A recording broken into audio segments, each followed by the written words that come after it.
You know how sometimes you make a choice, just a small one, and everything changes? For me, it was deciding to take the old county road back home that night. Everyone avoids it, especially after sundown. They talk about Blackwood Forest, the one that presses right up against the asphalt like it's waiting. They say things disappear in there. Cars, people, livestock from the nearby farms. But I was tired, it was late, raining cats and dogs, and it shaved 20 minutes off my drive. I killed the engine, the sudden silence deafening except for the relentless drumming of rain on the roof. I rolled down the window, just a crack, cold, damp air instantly filling the car, carrying the smell of wet earth and pine. "Hey, you all right out there?" I yelled, my voice sounding ridiculously thin against the storm. No answer. The figure didn't even flinch. Slowly, cautiously, I opened my door, the interior light flickering on, casting long, dancing shadows. I took a hesitant step closer, the rain plastering my own clothes to my skin, my shoes squelching on the wet asphalt. "Miss, are you hurt? Did something happen?" My voice was trembling slightly, which annoyed me. I tried to project calm reassurance, but it felt like putting a paper shield up against a tidal wave. She didn't react, didn't blink. Her gaze remained fixed on that point somewhere beyond my shoulder, lost in a distance I couldn't comprehend. Okay, this was getting ridiculous. And seriously creepy. Part of me, the sensible part that had been screaming at me since I stopped, was yelling to just leave her. Maybe she was on drugs, maybe it was a prank, maybe something far worse. But look, I know it sounds stupid now, but I couldn't just drive off. What if she was in trouble? What if she collapsed the second my taillights disappeared? My conscience, or maybe just my ingrained sense of obligation, wouldn't let me live that down. I put the car back in drive, the engine humming back to life, feeling both slightly relieved to be moving and 10 times more anxious than before. The air inside felt instantly colder, damp, carrying a faint, strange scent, like wet leaves and something else, something earthy and metallic I couldn't place. I glanced over at her. She hadn't moved, just sat there, staring out at the road rushing towards us, illuminated by the headlights. Her stillness was unnerving. The silence was becoming unbearable, stretching taut like a wire about to snap. I had to try talking again, had to break this oppressive quiet. I cleared my throat, the sound unnaturally loud in the confined space. "So, do you have a name?" I asked, keeping my eyes mostly on the road but flicking glances towards her. She didn't respond immediately. The wipers swept back and forth, a hypnotic rhythm against the rain's percussion. Driving on, the silence returned, thicker and more unnerving than before. It wasn't just quiet, it felt expectant, like the air itself was holding its breath, waiting for something to happen. I kept glancing over at Alara. She just sat there, perfectly still, staring ahead. But I started to get this prickling sensation on the back of my neck, the unmistakable feeling of being watched, intensely watched. Even when her head was facing forward, I felt her gaze on me. Right, okay, decision time. Where the hell was I going to take her? The nearest town, Oakhaven, was still a good 40 minutes away, maybe longer in this relentless storm.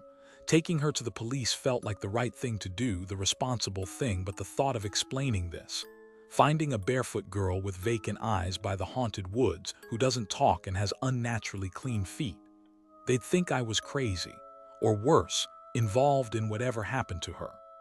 The track to the cabin was worse than I remembered. Muddy ruts grabbed at the tires, and low-hanging branches scraped violently against the windows, making me jump every time.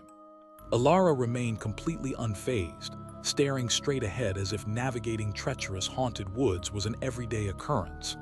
After what felt like an hour but was probably only 10 minutes, the trees thinned slightly, and the cabin came into view, squatting in a small clearing.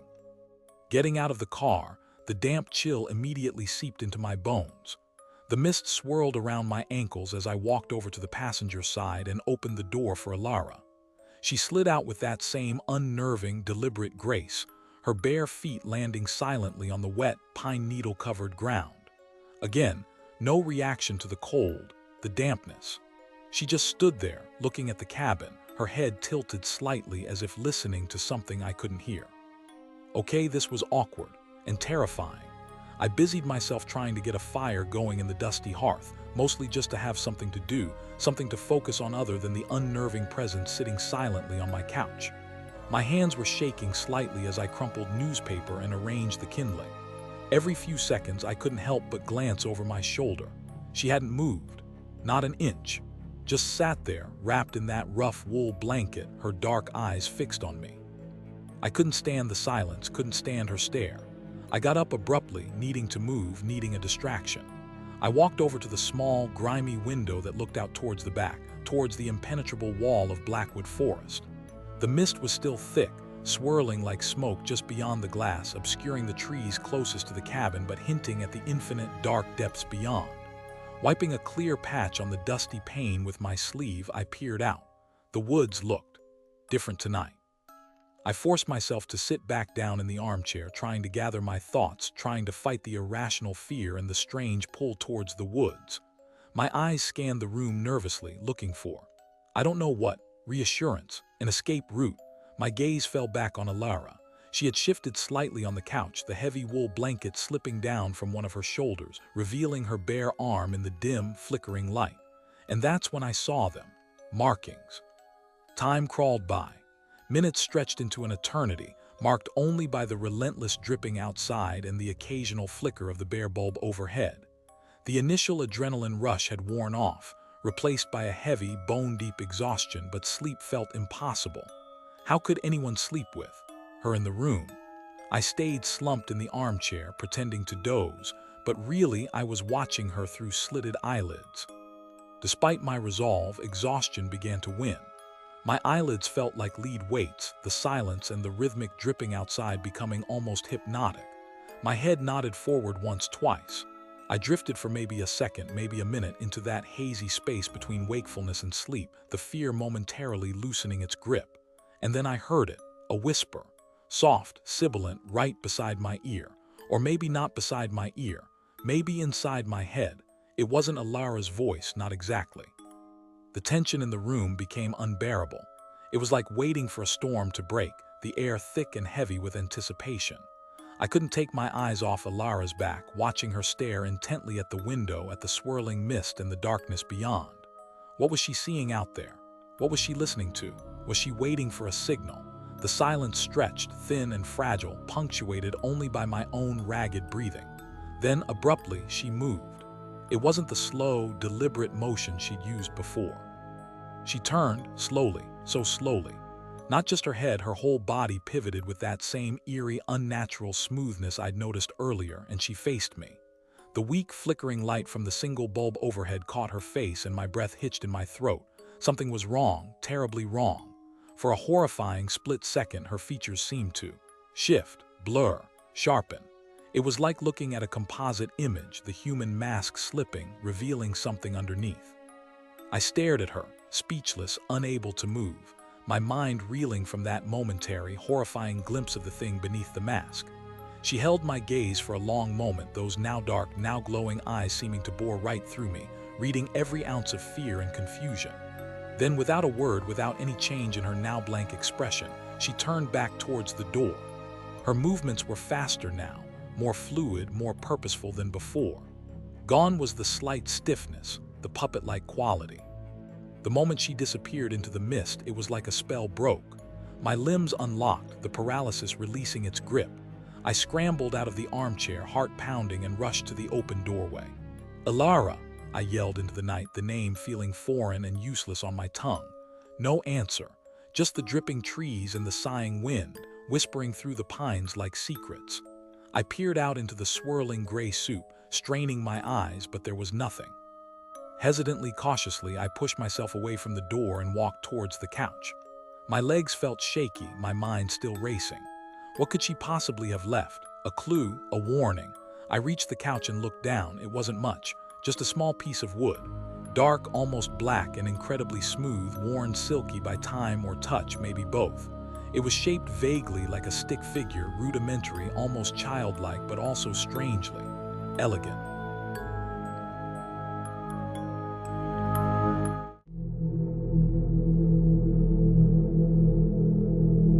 Every old cabin has its quirks, you know. Drafty windows, creaky floors, maybe a weird smell you can't quite place. Our rental, deep in the woods, miles from anything, had all of those. But it also had something else, something we initially joked about. It had the cold room. Seriously, middle of July, blazing heat outside, sweat dripping down your back the second you stepped out the door. But inside this one specific bedroom at the end of the hall, it was like walking into a walk-in freezer. So the hook, right? The thing that really tells you this isn't just some campfire story. It was the second night. My buddy Liam drew the short straw. He tried to play it cool, grabbed an extra blanket, joked about building a snowman. But you could see it in his eyes, nobody actually wanted to be in there. It just felt off. Anyway, we all turned in. Around maybe 3 a.m., I woke up needing the bathroom. I didn't sleep much after hearing that tapping. Just lay there in my own room, staring at the ceiling, listening to every creak, convinced something was standing just outside my own door. Morning couldn't come fast enough. When the sun finally started filtering through the grimy windows, I practically bolted out of bed. The first thing I did was check on Liam. I went to the hallway, half expecting the door to the cold room to be wide open, or worse. But it was closed, shut tight. Locked from the inside. Okay, maybe he was just a heavy sleeper. Maybe he locked it for privacy, even though none of the other rooms even had locks that worked. We started banging on the door now, seriously worried. "Liam, open up, are you okay?" We yelled until our throats were raw.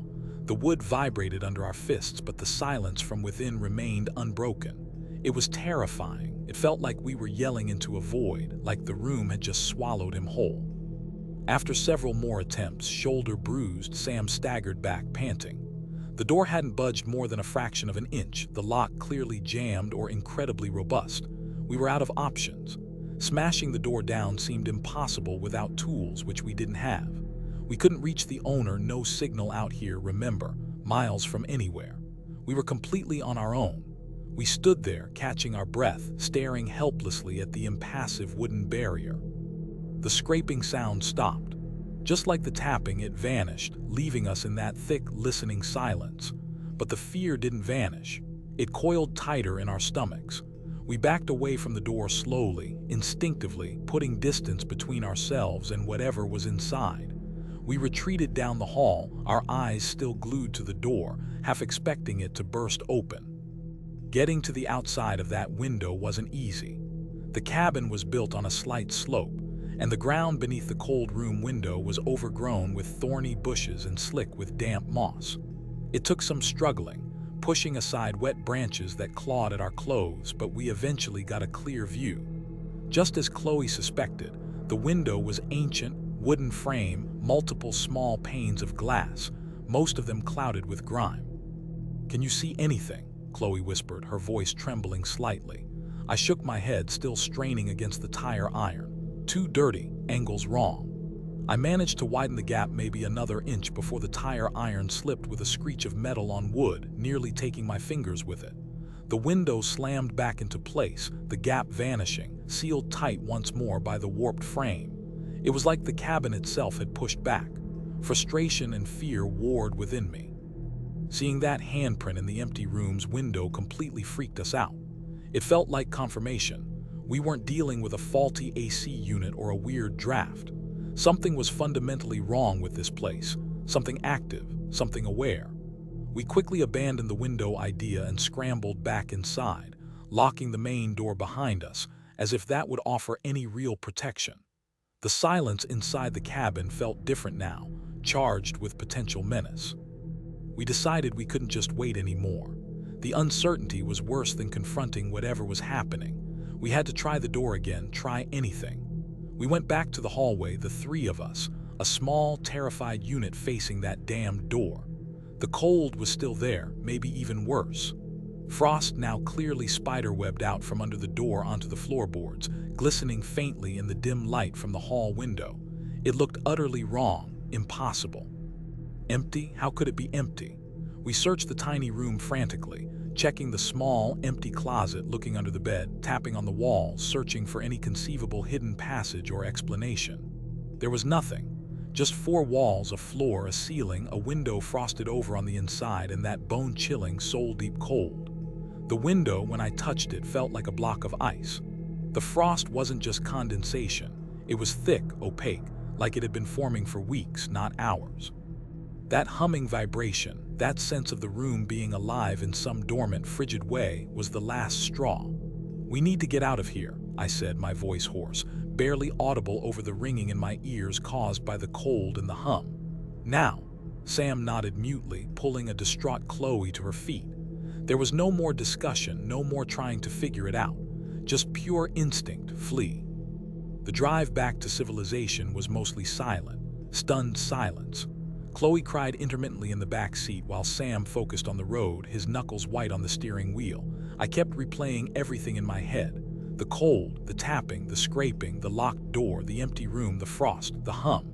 None of it made sense, yet all of it felt chillingly real. We'd gone for a relaxing weekend and stumbled into what?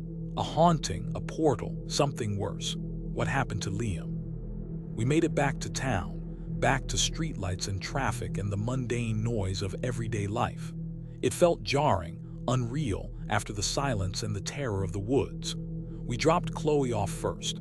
She practically ran inside her apartment building without looking back. Sam and I didn't say much when he dropped me off, just a shared look that said more than words could. Sleep was impossible that night. Every creak of my apartment building settling sounded like the scraping noise from the cabin. Every cool draft felt like the icy breath of the cold room. I kept seeing Liam's face, laughing as he took the extra blanket, walking unknowingly into that void. Guilt gnawed at me. Should we have done more? Should we have tried harder to break the door down sooner? Could we have saved him? Or was he doomed the moment he stepped inside? That newspaper clipping changed everything.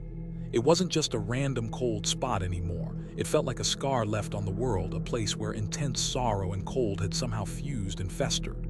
The child, found frozen. Did he die naturally from the cold? Or did the cold do something to him? Did it take him? And now, it had taken Liam too. The connection felt undeniable, terrifying. I spent the rest of the day in a daze, calling Sam, telling him what I'd found. The chill persisted. Not intense, not freezing, but there. A constant, low-level cold that settled in corners and seemed to watch from the shadows. Sleep remained elusive. Every night was a battle against paranoia and the lingering cold spot that seemed to have taken root in my apartment, or maybe just in my mind. I started noticing other things. Small things, easily dismissible on their own but terrifying in context. Objects not quite where I left them. Weeks turned into a month. The constant low-level anxiety and the persistent, subtle chill became my new normal. I barely saw Sam. Chloe had cut off contact completely, wanting to forget the whole thing ever happened. I couldn't blame her. I wished I could forget. But the cold wouldn't let me. It was always there, a faint reminder. Seeing that silhouette, imagined or not, broke something in me. I couldn't live like this, constantly cold, constantly watched, waiting for the scraping or the tapping to start for real in my own home. I had to do something.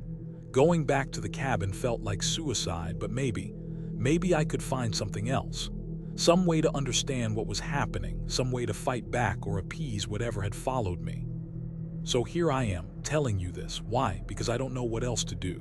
The cold in my apartment hasn't gone away. If anything, it's getting stronger, sharper. Sometimes I see my breath fogging in the air, even when the thermostat insists the room is warm. The scraping sounds are more frequent now, less easily dismissed as the building's settling. Last night I heard tapping, not loud, faint, coming from the inside of my closet door. Tap, tap, tap, just like in the cabin.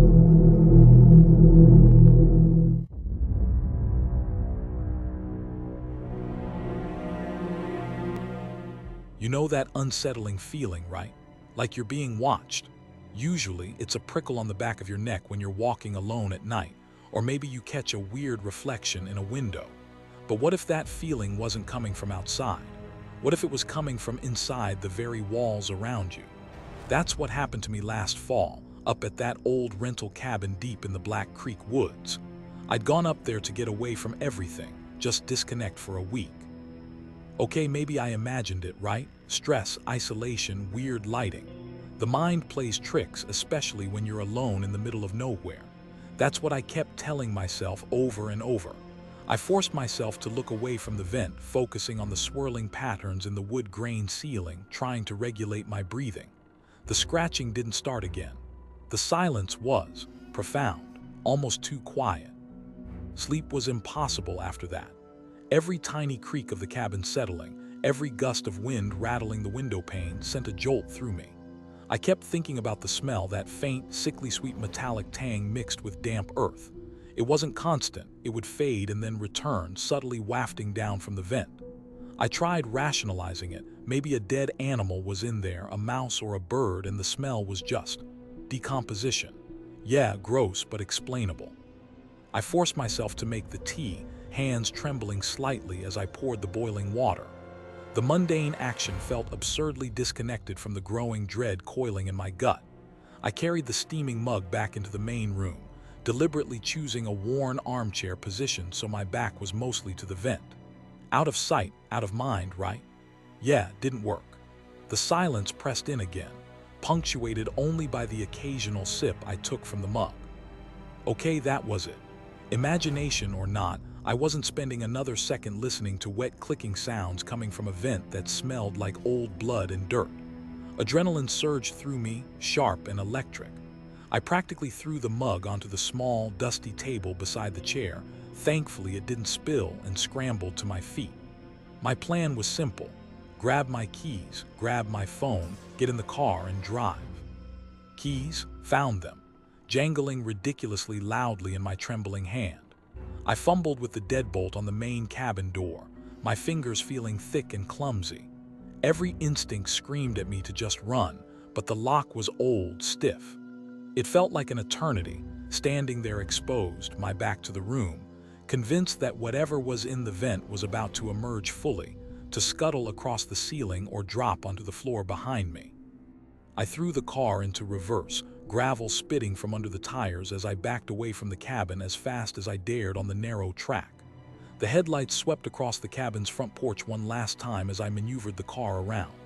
My eyes instinctively darted to the windows, searching for any sign of movement, any shape silhouetted against the darkness within. Nothing.